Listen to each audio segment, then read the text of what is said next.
Oke, jadi ini adalah Huawei MatePad 11,5.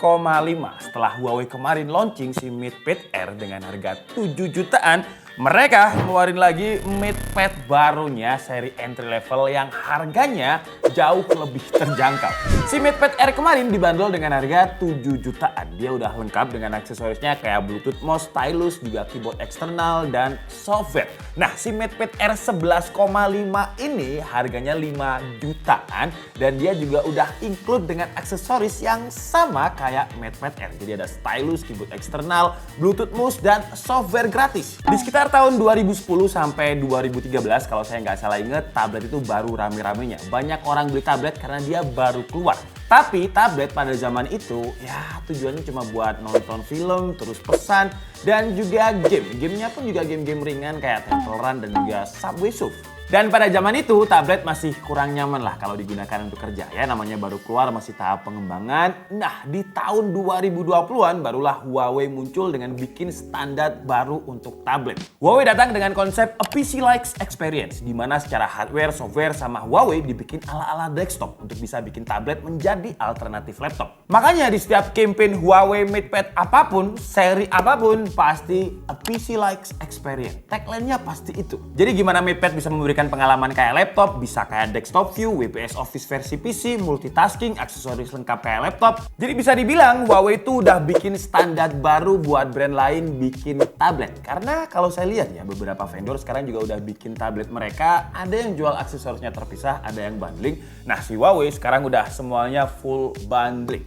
Tapi kalau kita ngomongin software untuk PC-like experience-nya, menurut saya Huawei lah yang masih juara. Kok bisa saya klaim Huawei yang masih juara? Nanti kita bahas. Sekarang kita bahas dulu secara desain. Desain dari Huawei MatePad 11,5, ya 11,5 ada komanya karena secara dimensi dia 11,5 inch. Yang unik meskipun nambah 0,5 inch tapi bobotnya nggak sampai di atas 500 gram. Dan kalau kita tambah sama keyboardnya, bobot keseluruhan juga nggak sampai 1 kg, bahkan nggak sampai 900 gram. Jadi masih enteng untuk dibawa kemana-mana. Kalau untuk desain overall masih sama sih kayak MatePad sebelumnya dengan tulisan Huawei di bagian belakang dan model kamera, tombol power dan tombol volume penempatannya juga masih sama. Warnanya juga warna-warna long lasting yang Huawei menamakannya dengan graphite black. Layarnya ini nggak cuma lebih gede dibandingkan tablet lain, 0,5 inch lebih gede, tapi secara tampilan layarnya juga udah oke banget. Udah enak buat nonton film dan ngegame, enak juga buat kerja. Terus karena bahannya ini aluminium, jadi kalau kita pegang, entah itu posisi portrait atau landscape, gripnya dipegang itu masih nyaman. Dan kalau secara build quality, kita bending-bending kayak apapun, dia sama sekali nggak bengkok. Jadi udah kuat. Dan karena rasionya ini 3:2, jadi kita bisa lebih banyak lihat konten-konten yang lagi rame sekarang. Ya, video vertikal. Ya contohnya kayak konten-konten YouTube Short, Instagram Reels, dan TikTok terlihat lebih pas aja. 120 Hz-nya ini juga bukan gimmick karena smooth-nya ini udah kerasa nyaman. Nah, karena si Huawei ini mau bikin standar baru untuk tablet itu sebagai alternatifnya laptop, makanya walaupun Huawei MatePad 11,5 ini adalah seri entry levelnya dia, tapi dia tetap kasih kita PC level WPS Office sama kayak di MatePad Air-nya kemarin. Aksesoris kita juga udah dikasih lengkap. Kayak Huawei ini mau bilang, ini loh tablet kita ini udah cukup, nggak usah beli laptop lagi. Pakai ini aja, saya kasih aksesoris lengkap deh, kayak keyboard, stylus, dan mouse. Jarang sih ya brand kasih aksesoris selengkap Huawei MatePad. Bukan sekedar aksesoris keyboard, stylus, Bluetooth yang cuma nempel aja, tapi fitur-fitur dari aksesorisnya pun banyak yang nanti kita akan bahas karena terlalu banyak fiturnya. Sekarang kita lanjut ke hardware-nya dulu, spesifikasi utamanya dulu. Untuk chipset dia pakai Snapdragon 7 Gen 1, ya memang bukan 700 series yang terbaru. RAM-nya ini 8GB, storage 128GB. Sayangnya nggak ada opsi untuk di 256GB. Tapi 128GB kalau cuma digunakan untuk kebutuhan Office, WPS, editing tipis-tipis harusnya cukup. Kalau dirasa nggak cukup bisa beli storage tambahan, biasanya kayak flash disk yang bentuknya Type-C dicolokin ke sini. Ya mirip-mirip kayak hard disk eksternal. Dan di kelas 5 jutaan, walaupun dia belum pakai Snapdragon 7 Plus Gen 2, tapi surprisingly secara performa dia udah cukup oke. Bahkan kalau kita bandingin dengan laptop 5 jutaan yang rata-rata ya masih Celeron lah. Kalau saya sih 5 juta karena kebutuhan saya itu cuma scripting terus juga preview videonya anak-anak, saya sih bakalan pilih tablet sih ketimbang laptop. Karena kalau kita ngomongin performanya ya, di Antutu versi 10 dia dapat skor itu hampir 700.000, Geekbench 6-nya single core dia dapat 800, multicore-nya di 2000-an. Untuk skor 3D Mark-nya juga udah mumpuni. Untuk cooling juga aman karena ketika kita tes di Wildlife Stress Test dan juga Wildlife Extreme Stress Test, keduanya itu punya stability yang hampir 100%. Kalau digunakan untuk main game-game yang hit sekarang, contohnya ya Mobile Legends dulu lah ya. Mobile Legends dia dapat settingan grafisnya itu high, refresh rate-nya high, dan kalau kita lihat FPS-nya di sini dia nggak pernah turun di bawah 60 FPS. Stabil terus. Terus PUBG M dia dapat settingan smooth extreme jadi kebukanya 60 FPS, dan sama kayak MLBB tadi, PUBG ini dia juga nggak pernah turun di bawah 50 FPS. Bahkan di game Genshin Impact kita coba maksimalkan dia di grafik max 60 FPS-nya aktif. Dan untuk average FPS dia juga masih dapat sekitar 59 sampai 60 FPS. Minimumnya walaupun grafiknya ini kita set di max, dia nggak pernah turun di bawah 50 FPS. Jadi kalau secara performa, coba kalian beli laptop 5 jutaan terus kalian coba main game Genshin Impact. Apakah kuat? Wah, saya yakin enggak sih. Selain dibuat gaming kenceng, dibuat produktivitas, kalau kalian terbiasa di desktop atau di laptop, kalian gak bakalan terlalu kaget kalau pakai Huawei MatePad 11,5 ini dengan PC-like WPS Office-nya. Karena biasanya kalau kita udah terbiasa di desktop atau di laptop, terus kita pakai Office di mobile, itu versinya bisa beda banget. Fitur-fitur advance-nya itu jadi hilang. Bahkan kalau kita pakai Office 365 yang versi mobile, juga ada beberapa fitur yang dipangkas. Jadi di PC level WPS Office-nya Huawei ini, kita bisa pakai pivot table, terus ada VLOOKUP, custom margin, bahkan bisa multi windows dengan beberapa file dengan format yang sama. Sejauh yang saya tahu sih untuk versi mobile Office apapun ya masih Huawei ini yang bisa. Tapi di WPS Office-nya ini pas saya cobain multi Windows-nya agak susah sih ya, nggak segampang PC atau laptop yang tinggal ditarik-tarik aja. Tapi ya menurut saya masih oke lah karena di tablet lain belum bisa, standarnya belum ada. Terus si stylusnya ini nggak asal stylus aja, dia di-optimize lagi dengan software. Jadi buat kalian yang suka pakai stylus, pekerjaan kreatif, yang suka gambar-gambar, kalian bisa pakai aplikasi kayak Mojang Paint, HiPaint, dan juga Sketchbooks. Kalian bisa gambar pakai Huawei M Pencil yang bundling dengan MatePad-nya ini, jadi nggak usah beli lagi. Dan karena teroptimize, jadi si Huawei M Pencil-nya ini kalau kita gunakan untuk gambar, wah, dia udah responsif karena udah low latency dan juga punya 4096 pressure sensitivity. Buat yang mau belajar 3D di sini juga bisa. Kalian bisa pakai SketchUp web di MatePad 11,5, udah lancar, udah kita coba, tapi editnya ini 3D yang basic ya. Kalau kita cuma bikin rumah satu lantai yang nggak begitu luas masih oke. Tapi kalau kalian maunya 3D editingnya itu sampai ke gedung, wah ya tabletnya yang nggak kuat. Terus kalau kalian misalnya harus meeting di luar tapi PC kalian itu di rumah, kalian nggak punya laptop lain, kalian bisa bawa tablet ini. Dan kalian bisa bawa file mentah di PC kalian kayak PSD atau AI dan dibuka di tablet ini. Kalian bisa pakai aplikasi yang namanya Photofea. Karena dia udah support file PSD dan juga AI, jadi kalian bisa buka file dan save file hasil kerjaan kalian pakai format itu tadi. Terus kalau mau bikin banner, gift card atau apapun bisa pakai Canva. Karena sekarang udah banyak software-software on the go untuk melengkapi tablet-tablet on the go kayak gini juga. Dan kemarin ketika saya nge-review Huawei MatePad ada yang tanya, "Bang, ini bisa untuk coding nggak ya?" Kalau biasanya sih coding butuh layar yang lebih gede ya. Tapi kalau misalkan codingnya ya di cafe, di luar, pengen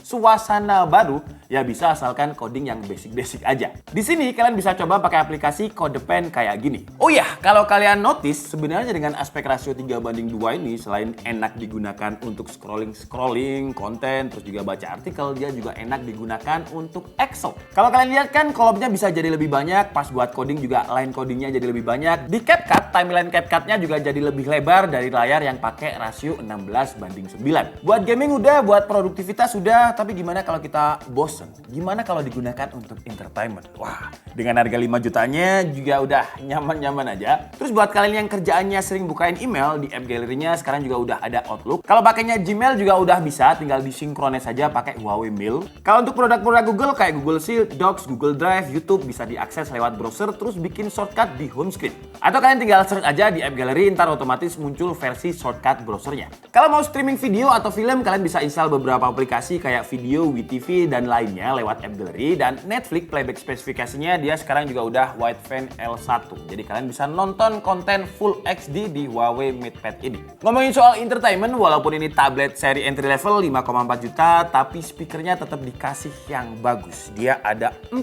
atau quad speaker.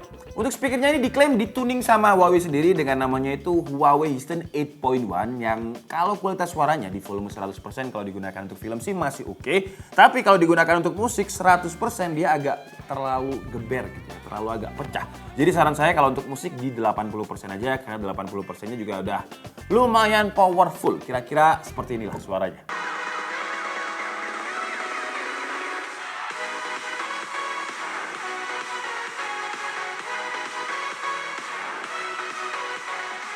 Terus kalau mau hiburan lainnya, mungkin kalian bosen dengan MLBB, PUBG M, atau Genshin Impact, kalian bisa main game-game nostalgia kayak GTA contohnya. Ya, jadi kita bisa main GTA di tablet ini dengan bantuan emulator. Nama emulatornya adalah PSPP. Dan udah kita cobain kemarin ya di GTA Vice City, dia masih lancar-lancar aja. Kalau kalian suka nulis-nulis, di sini juga udah ada Huawei Notes yang nggak cuma nulis aja, fitur-fitur di dalamnya juga banyak banget. Contohnya kayak mau buka file PDF atau mau edit file PDF di Huawei Notes ini bisa. Dan di Huawei Notes-nya juga udah bisa dipakai buat multi Windows kayak gini. Sayangnya kayak tablet-tablet lainnya di Indonesia mungkin mahal ya untuk biaya postelnya ya. Jadi dia nggak bisa pakai SIM card, cellular only. Untungnya untuk konektivitasnya dia udah pakai Wi-Fi 6, jadi lebih stabil dan juga lebih kenceng. Terus untuk kamera, MatePad 11,5 ini punya resolusi 1080p 30fps 8 megapiksel, kira-kira seperti ini. Lumayan ngebet ya. Dan di belakang saya sebenarnya di belakang tembok ini sih ya, ini ada orang yang lagi renovasi rumah. Jadi suaranya cukup berisik. Kalau misalkan suaranya bisa kefilter dengan baik, berarti noise cancellingnya cukup bagus. Dan ini lumayan oke sih ya untuk kelas 5 jutaan. Sekarang kita coba kamera belakangnya. Nah, kalau kamera belakang dia bisa 4K 30 fps. Sebenarnya agak buat apa ya 4K 30 fps di tablet, tapi ya nice to have lah ya 4K 30 fps. Dan sekarang saya coba apakah untuk fokusnya cepat. Ini fokus kemana tuh? Ke tangan. Set, fokus kemana? Wajah. Oke, jadi untuk fokusnya masih lumayan ya. Dan ingat harganya ini 5 jutaan. Lanjut untuk baterainya sih ya standarnya tablet dengan 7700 mAh. Terus untuk support fast chargingnya di 20 watt. Jadi ngecasnya agak lumayan lama sih. Kalau untuk daya tahan baterainya, kemarin kita coba di Genshin Impact 10 menit berkurangnya itu 4%, PUBG M 10 menit cuma berkurang 2%, YouTube 15 menit berkurangnya cuma 3%, WeTV 30 menit juga berkurang sekitar 4%. Ya masih oke lah. Tadi saya sempat mention kalau aksesorisnya ini nggak cuma asal aksesoris, nggak cuma asal nempel, tapi dia juga dikasih fitur. Kalau stylusnya tadi udah punya latency yang bagus cuma 2 millisecond, untuk keyboardnya ini dia juga udah kayak keyboard laptop. Jadi ada fungsi banyak shortcut di situ. Shortcutnya ada banyak, jadi kalian bisa pelajari di sini. Kalau untuk feel keyboardnya, walaupun ini keyboard eksternal, tapi feelnya itu mirip-mirip kayak laptop yang 10 inch. Mirip kayak gini, travel distance-nya pas, terus juga tactile-nya ini pas. Sayangnya kalau misalkan kalian suka kerja malam kayak saya, dengan ruangan gelap, keyboardnya ini nggak ada backlit-nya. Terus dia juga sayangnya nggak ada touchpad-nya ya. Untungnya kita dapat bundling dengan Bluetooth mouse-nya tadi. Jadi ya masih bisa jadi alternatif. Dan kalau kalian sering ngikutin channelnya DKID, pasti tau lah kalau saya itu suka banget sama ekosistemnya Huawei yang namanya Harmony OS, karena di setiap device-nya mereka bisa berharmoni dengan baik. Yang fitur ini nggak usah dibahas terlalu banyak lah ya, karena kita udah sering demoin. Oh iya, kalau misalkan kalian lagi di luar dan lagi pakai MatePad ini, terus mungkin di luar itu terlalu rame, kalian mau meeting, kalian mau dengerin musik, kalian bisa pakai device-nya Huawei juga yang secara ekosistem tadi udah enak, yaitu FreeBuds SE2. Karena earbuds-nya ini udah ringan, nyaman di telinga, berat dari earbuds-nya itu cuma 3,8 gram, kalau sama case-nya bobotnya itu cuma 33 gram. Tapi meskipun dia ringan, kualitas suara dari FreeBuds-nya ini juga udah oke, suaranya balance, bass-nya kerasa, treble-nya juga clear. Selain itu daya tahan baterainya juga oke. FreeBuds-nya sendiri bisa tahan 9 jam, kalau sama charging case-nya bisa tahan sampai 40 jam. Untuk Bluetooth dia udah pakai Bluetooth versi 5.3, kalau buat olahraga juga nggak khawatir FreeBuds-nya rusak, karena kalau misalkan kena keringat, FreeBuds ini udah ada IP rating 54 untuk water, dust, and resistance. Gestur dari touch control-nya juga bisa ngebantu, contohnya kalau mau buat selfie, kita tinggal tap 2 kali touch control-nya ini buat ambil gambar, dan masuk masih banyak lagi lah, mungkin kita review terpisah aja nanti. Untuk cara konekinya juga gampang banget. Kalau kalian belum pernah connect ke FreeBuds-nya, kalian tinggal tekan dan tahan 3 detik di kedua bagian touch control. Dan kalau indikatornya udah nyala warna putih, kalian tinggal konekkan ke Bluetooth-nya ke device kalian. Dan enaknya lagi, walaupun secara ekosistem ini Huawei, tapi nggak dibatasin kayak brand sebelah. Jadi kalau misalkan kalian mau connect ke HP apapun, device apapun, operating system apapun, bisa. Oke, jadi cukup segitu aja video review dari Huawei MatePad 11,5. Nyebutinnya agak aneh ya, 11,5. Ya mungkin untuk membeda aja karena ada Huawei MatePad 11, ada yang 11,5. Untuk harganya dia ada di harga 5 jutaan, lebih tepatnya di 5,4 juta. Kalau kalian beli di periode 25 Agustus sampai 10 September, kalian bakal dapat promo dari Huawei. Dan kalian bakal dapat aksesoris lengkap kayak Huawei Smart Detachable Keyboard, terus stylus Huawei M Pencil yang generasi kedua, Bluetooth MOS plus WeTV VIP sebulan, dan Huawei Cloud Storage 50GB 1 bulan. Kata Huawei, total hadiahnya itu 3 jutaan. Tapi ingat, nggak bisa ditukar cash ya. Karena kalau ditukar cash, ya tabletnya ini jadi harga 2 jutaan aja.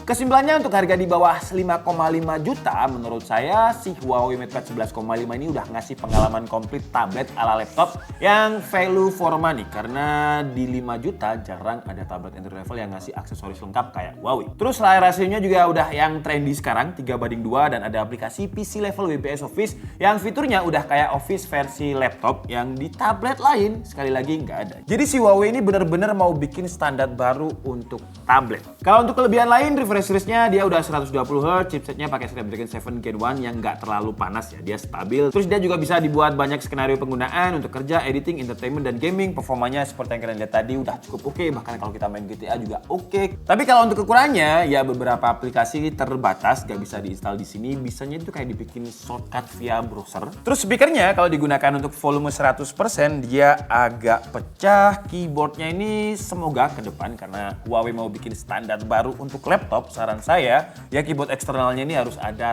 touchpad, dan storage-nya kalau bisa dikasih opsi versi yang lebih gede lah, minimal 256 sampai 512 GB lah. Karena kalau cuma 128 GB menurut saya sih ya terlalu kecil lah. Saya Andika Stebudi and see you on the next video. Bye bye.